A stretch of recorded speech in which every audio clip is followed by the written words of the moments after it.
Welcome to today's practical planning tip by ParkBridge Wealth Management. My name is Jonathan Shankman. I'm the President and Chief Investment Officer of the firm.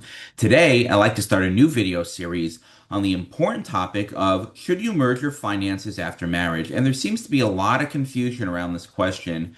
Take, for instance, a question I received the other day that read as follows. Do you have any recommendations for how to merge finances with my spouse? We got married young and were advised to set up a my money account and our money accounts. We still organize our finances that way.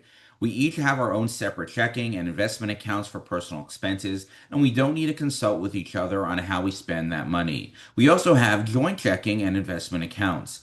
Our incomes go into our separate checking accounts, but we're both required to replenish our joint account to pay our joint bills.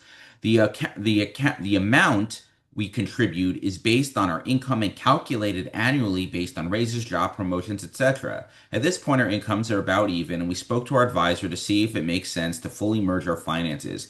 I'm curious to hear from you. When is the best time for a couple to merge their finances without losing autonomy?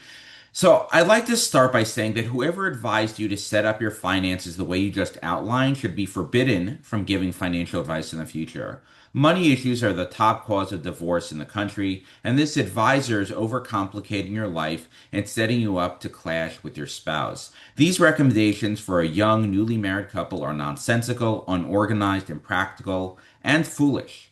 The good news is that you are revisiting this decision now because you realize that something is amiss with your current process. Since I don't know you personally and there may be information I don't have, the best I can do is provide a framework to consider. Hopefully, you and your spouse and viewers of this video will find it helpful in your financial lives. First, let's discuss getting off on the right foot.